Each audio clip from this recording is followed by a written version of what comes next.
Good morning, dear students. I am Ms. Vandana Pai. In today's lecture of the subject Human Resource Management, we will be studying International Human Resource Management, its meaning and importance. Okay, so let's see what is International Human Resource Management all about.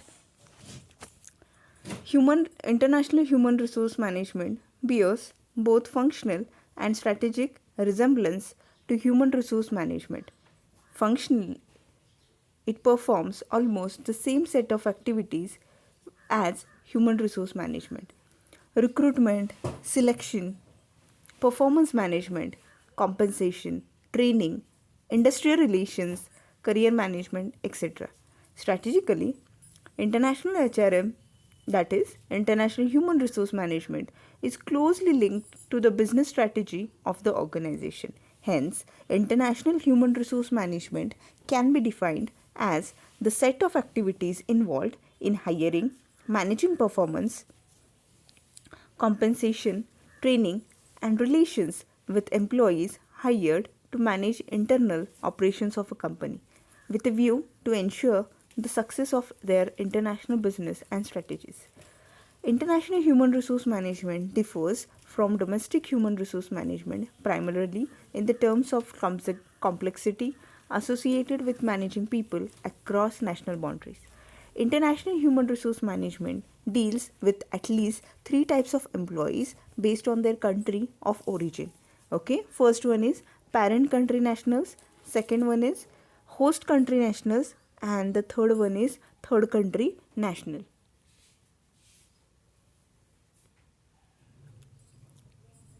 Okay, so one by one, let's see what are these three persons. First one is parent country nationals, that is PCNs. Employees belonging to the country where a company's headquarters are located are called as parent country nationals or home country nationals.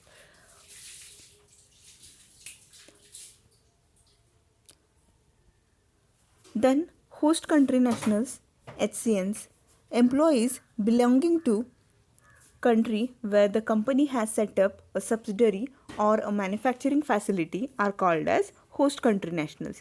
And third one is third country nationals, okay, that is TCNs, okay, employees who work in the home or host country facility of the company but are not nationals of either are called third country nationals. International HRM also means dealing with issues related to different countries, expatriation, repatriation, cross country issues, etc. Okay.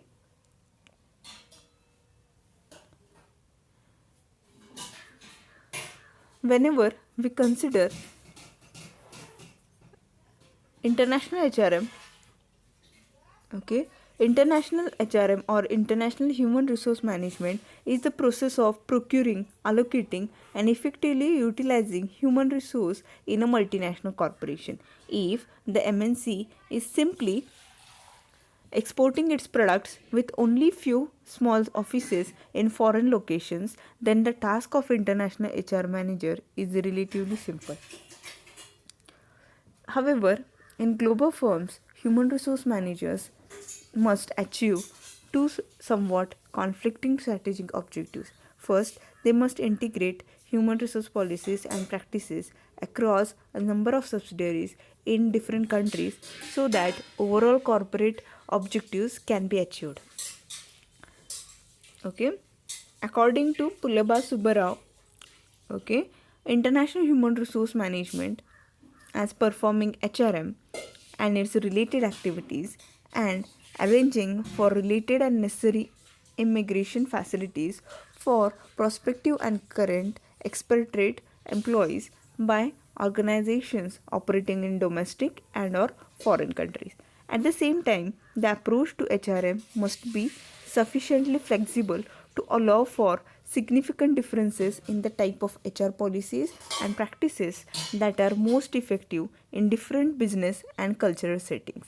Okay, organizations like Procter and Gamble, IBM, Pepsi and Coca-Cola have has extensive international experience, and their success can only be attributed to their capability of constantly deploying the right people at the right place, facilitating knowledge and innovation, dissemination, and constantly identifying and developing talents on a global basis. Thus, for Ford, which has a global HR perspective, the company requires understanding different cultures, what motivated people in different societies and how they are reflected in the structure of international assignments.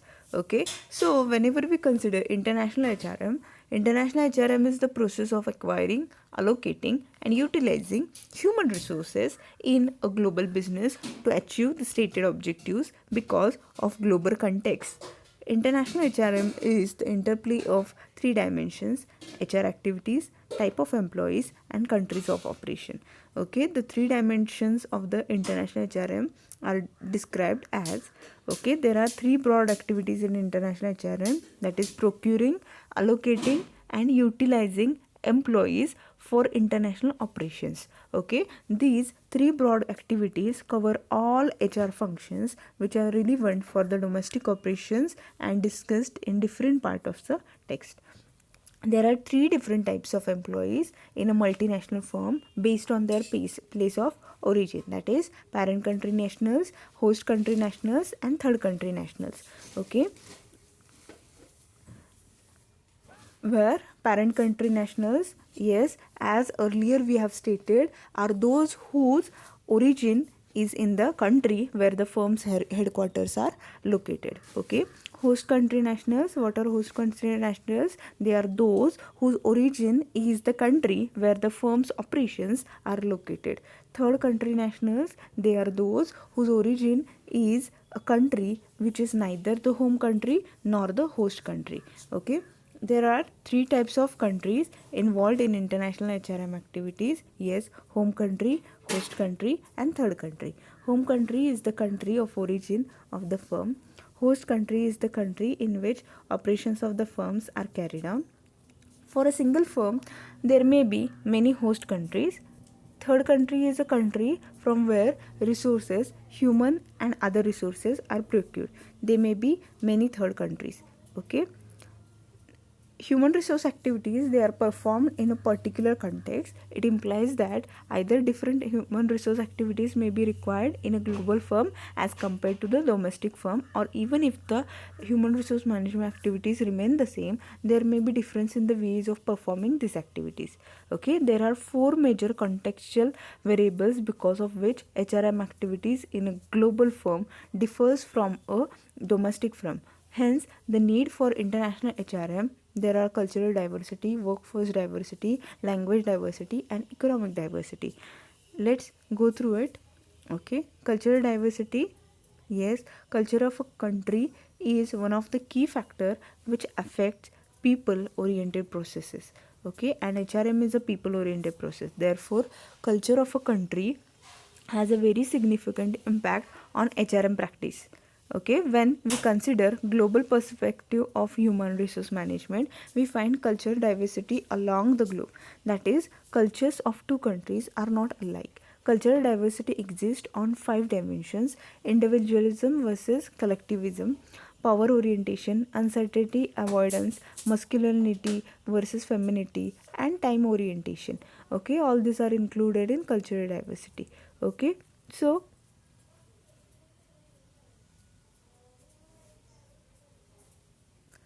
workforce diversity is increasing, becoming common for large organizations, even for domestic ones. However, in a global firm, additional workforce diversity emerges because of hiring personnel from different countries.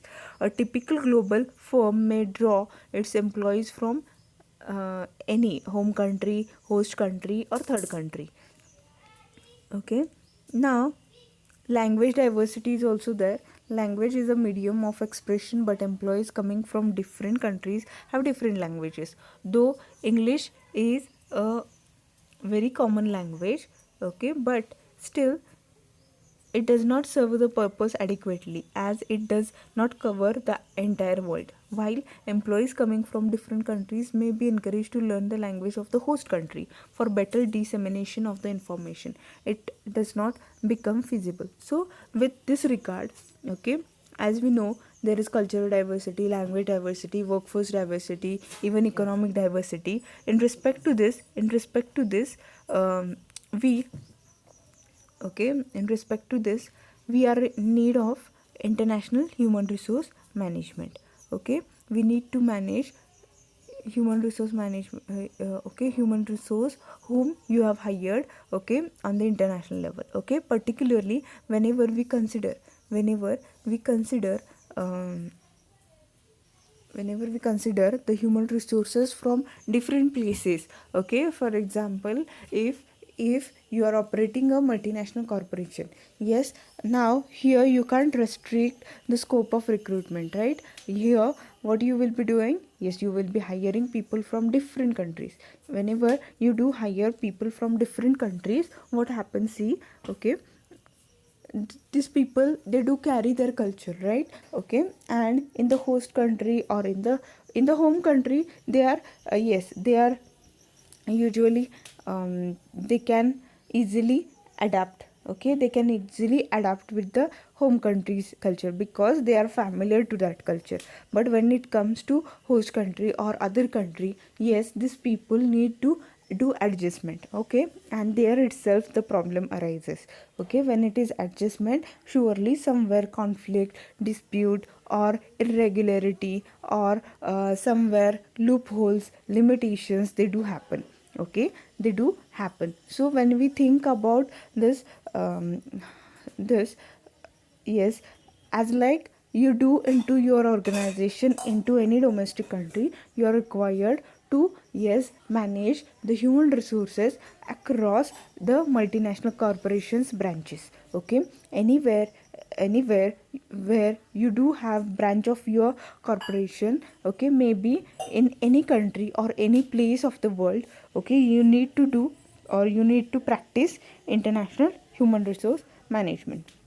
Okay, just what you are required to do into international human resource management, yes, you are required to set a activities, okay, set activities which will surely be helpful to manage human resource management into your organizations located at different places. Is it okay? Why to do this? Yes, we know why, the reason why human resource management is practiced. Do you know? Yes, why human resources are to be managed? Yes, surely the human resources are the most active factor from your organization. Okay, without whom you can't complete your production activity, right? The targets which you have set for your organization, the objectives or the aim, mission, vision which you have, okay, forecasted, which you have drafted for your organization, they will remain incomplete. They will surely remain incomplete if you don't practice human resource management, right? Okay, right from acquiring this human resources for your organization, right from selecting human resources from your organization till their development, okay, till their development and training up to the mark. Okay, all the things which you need to do is included in human resource management. Yes, why? So that your employees will be that compatible, your employees will be that compatible to. So from this regard international human resource management is also done. Okay, so that, okay, whenever see, after this globalization, okay, if you do want to progress, if you think that your organization should be having competitive advantage, your organization should be having stability, and you should prove your competitiveness, then surely you need to go international, right? You need to go international. Okay, and if you think that if you think that, okay, in the international markets also you should be successful, you should defeat others, then surely what you are required to do, you are required to manage the activities at international level also. And here, see, another time, okay, I'm focusing on the same point, that is human resource. Okay, because see, if you want to run your business successfully, if you want to run your company successfully, okay, what you need to do, you need to focus on human resources. Because okay, when we consider any enterprise, any company, okay, when you establish any company or you initiate any enterprise, okay, resources, they are inevitable, right? Factors of production, they are inevitable. Unless until you do hire factors of production, you do hire necessary resources into your organization, surely the production activity and other things, related things, they will not be achieved. Okay, whenever we consider resources of your organization, see, whenever we consider the resources of your organization, those resources, they are divided into two parts. Which are these two parts? Human resources and physical resources. Okay, see, when it comes to physical resources, they are quite controllable, but okay, when it comes to human resources, they are uncontrollable. Why they are uncontrollable? See, human resources, they do have behavior patterns, right? So whenever the behavior pattern, we do find, okay, you can't compare a person with another person, right?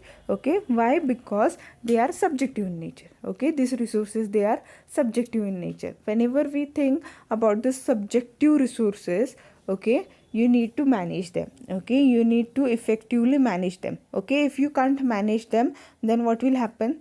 If you can't manage them, what will happen? Yes, your company's objectives, your targets, your goals will not be achieved. Is it? Okay, so if you think that your target should be achieved in proper time, is it, you should gain whatsoever you have planned.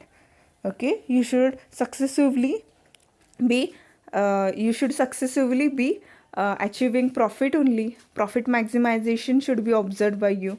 Okay, when you think in this way, surely you should be able to manage the human resources. Okay, so now what you have done, yes, you were successful at the domestic level, so what you did is, yes, you went international. Is it? You switch over to international markets. Okay, whenever we think about international market, yes, okay, see, whenever you go on establishing new branches, you are in need of additional staff, right? You are in need of additional human resources. When you need additional human resources, what will happen? Yes, you need to recruit these people. Okay, and surely you can't carry the human resources, all the human resources from your home country, right? For example, if you are in need of 100 staff at in the another country, okay, yes, you can ask the existing staff whether they need to go to other country. Okay, but okay, if only 10 of them they were ready to go and work in the additional branch which you have established abroad. Okay, what about the rest 90? Yes, you need to hire local people, or you need to hire people from other countries, right? Okay, now when you consider, okay, the 10 people which you have selected from your home country and the 90 people whom you have hired from other countries, okay, yes, they will be having difference, right? Okay, because their behavior, it has an impact on, okay, they do have impact due to the cultural environment in which their upbringing has been happened. Okay, the languages which they do speak, is it, or the behavior patterns, is it, then the environment, is it, their, okay, their culture, their economical background, okay, the society from which they are coming, is it, all these things, they do have effect on their personality. Okay, and when you group all these people, when you group all these people into a team, Yes, okay, if you want to achieve a target through this team and you have grouped all these people into a single team, what will happen? Yes, surely, okay, a thing which is inevitable, that might be conflict, okay, or misunderstanding. Okay, if you think that all these people should collectively, cooperatively, they should be jointly working for the organization's benefit, yes, surely one thing which you can do is international human resource management. Okay, getting it? So let's see the importance of human resource management.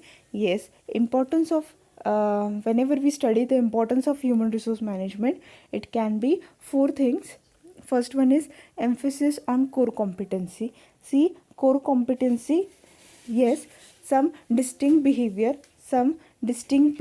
of your organization. See, there might be some distinctive features into your organization which can surely mark you different from your competitors. Is it? There might be some features which can prove your distinctiveness, can mark your distinctiveness from others.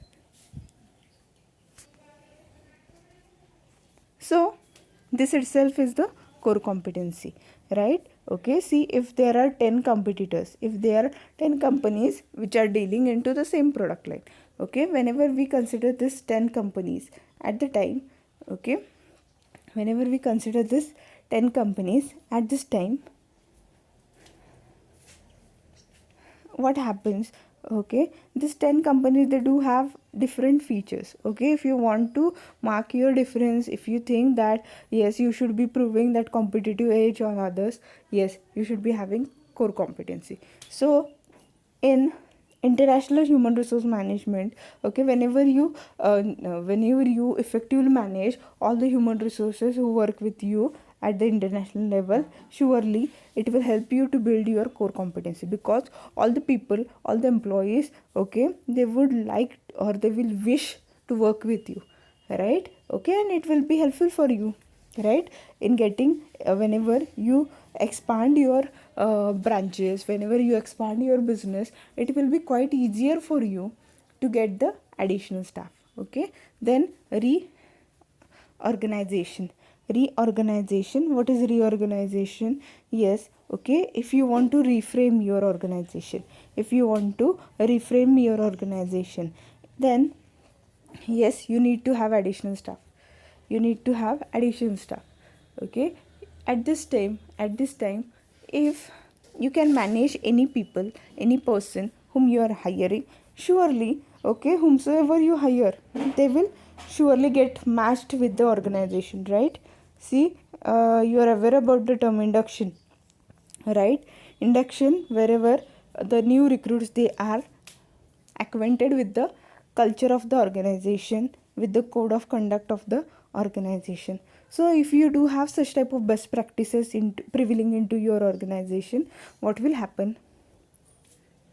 Yes, any staff, any person whom do you recruit, okay, or select, that person will get acquainted with your organization, right? Okay, and when you get acquainted with your organization, surely it will be quite benefiting for your organization's progress, right? Then competition for human resources. See, okay, as you do have international staff, also you do have some of the employees from other countries also. Okay, what will happen? The people from host country as well as home country, okay, or your present staff, present employees, they will surely give their excellency into the work. Why? Yes, okay, because they do have a fear of competitiveness. Okay, if they want to prove themselves, surely they will give their additional skills, they will, okay, utilize their additional skills towards the work. Okay, the devotion, dedication, okay, will be 100% given, so that they can effectively complete the work whichever they have assigned with. Then the technological changes. Yes, okay, whenever you hire at international international human resources, okay, what will happen? Yes, okay, as they are aware about the technological changes prevailing into their home country, yes, surely you need to give less training, okay, because they are well acquainted with those technologies, is it? You don't need to expend more on training programs, okay? This can happen. So these are the importance of international human resource management. So with this, we do conclude today's lecture. Thank you.